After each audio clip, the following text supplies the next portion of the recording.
மரியாதைக்குரிய அண்ணாமலை அவர்கள் கடந்த ஜூலை மாதம் 28ஆம் தேதி அன்றைக்கு ராமேஸ்வரத்தில் துவங்கி ஏன்மன் நென்மக்களின் யாத்திரை முன்னெடுத்து இன்றைக்கு 234 சட்டமன்ற தொகுதியாக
முருகன் அகில இந்திய தமிழக பார்வையற்ற அரவிந்த் மேனன் அவர்கள் வந்திருக்கிறார்கள்.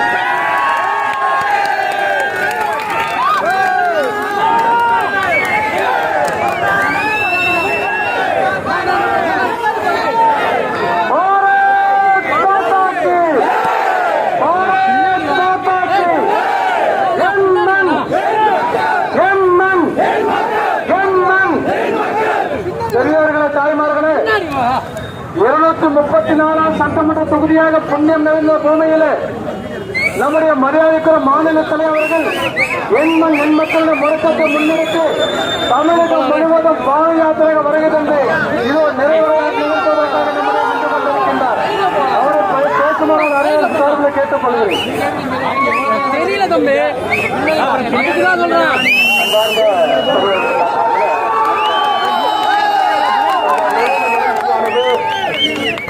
பல்லடத்தில் இன்னும் சற்று நேரத்தில் நடக்க இருக்கிறது நம்முடைய சகோதர சகோதரர்கள். அதனால் அதிக நேரம் உங்கள்கிட்ட பேசாம நிறைவு நிகழ்ச்சியினுடைய சிறப்பு விருந்தினர் நம்முடைய மத்திய அமைச்சர் அண்ணன் முருகன் அவர்களே, பாரதிய ஜனதா கட்சியினுடைய அகில இந்திய செயலாளர் 2024 தமிழகத்திற்கான தேர்தல் பொறுப்பாளர் ஐயா அரவிந்த் மேனன் அவர்களே, மாநில செயலர் அக்கா மருத்துவ அவர்களே, மாவட்ட தலைவர் அண்ணன் செந்தில்வேல் அவர்களே, புதிதாக நம்முடைய பாரதிய ஜனதா கட்சியில் இணைந்து பாரத பிரதமருடைய கருத்தை வலுப்படுத்த வேண்டும் என்கின்ற ஒரு பெரிய வேள்வியோடு வந்திருக்கக்கூடிய மேடையில் இருக்கக்கூடிய எல்லா சகோதர சகோதரிகளே, பத்திரிகை நண்பர்களே, பெரியவர்களே, தாய்மார்களே, முதல் உங்களுக்கு நன்றியை தெரிவித்துக் கொள்கின்றோம். இந்த தொகுதியிலும் கூட எண்மண் எண்மக்கள் யாத்திரை உங்களுடைய அன்பையெல்லாம் பெற்று எழுச்சியோடு உங்களுக்காக தமிழகத்தினுடைய அரசியல் மாற்றத்திற்காக புதிய ஒரு தமிழகத்தை படைப்பதற்காக 2024 மூன்றாவது முறையாக பாரத பிரதமர் நரேந்திர மோடி அவர்களை ஆட்சி கட்டளை அமர்த்துவதற்காக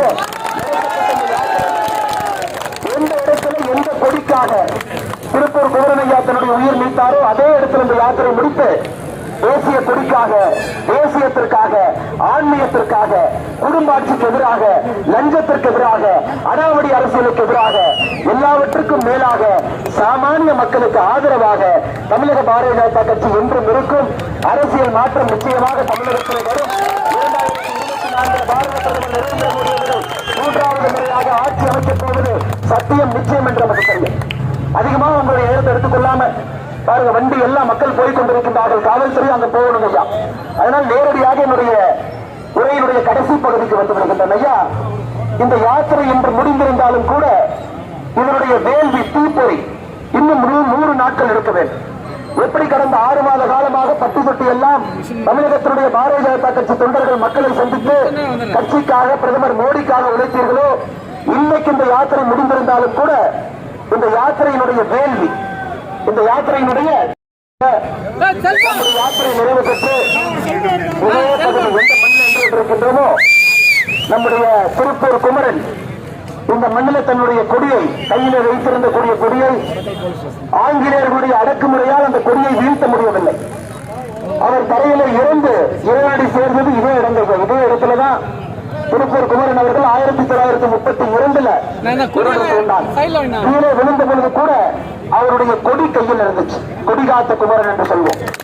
இன்னைக்கு நம்முடைய 234வது தொகுதி திருப்பூர் தெற்குல நம்முடைய கடைசி பகுதி ஏதோ இடத்துல எந்த கொடிக்காக திருப்பூர் குமரன் அவர்கள் உயிர் நீத்தாரோ அதே இடத்துல பாரதிய ஜனதா கட்சி என்னுடைய நன்றியை தெரிவித்துக் கொண்டிருக்கிறோம். அதே போல இந்த யாத்திரை நிறைவேற்றி கொடுத்திருக்கின்றார். யாருக்கும் எந்த பிரச்சனை இல்லாம யாத்திரை ஆரம்பித்த சமயத்திலிருந்து இன்னைக்கு வரைக்கும் மக்களுடைய அன்போடு நடத்திருக்கு. மறக்காம நீங்க எல்லாம் இங்கிருந்து நேரம் மாநாட்டு பந்தலுக்கு வந்துருங்க ஐயா. அதனாலதான் இந்த நிகழ்வு நிகழ்ச்சிக்கு யாரும் வர வேண்டாம், யாருமே வர வேண்டாம். இந்த பகுதியினுடைய தொண்டர்கள் மட்டும் இருந்தால் போதும் என்று சொல்லியிருந்தோம். ஏன்னா எல்லாம் பாருங்க, நீங்க வேகமா போகணும். பிரதமர் வருகின்றார்கள், இப்பவே செக்யூரிட்டி செக் எல்லாம் ஆரம்பிச்சுட்டாங்க.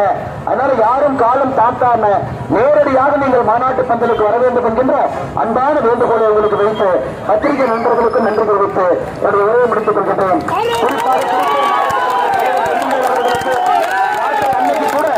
இந்த யாத்திரை மிகச் சிறப்பாக நடந்திருக்கக்கூடிய அவருக்கு நன்றிகளை தெரிவித்து வந்திருக்கக்கூடிய எல்லாருக்கும் வணக்கத்தை தெரிவித்துக் கொள்கின்றேன். பாரத் மாதா கி புகழ்.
Oh,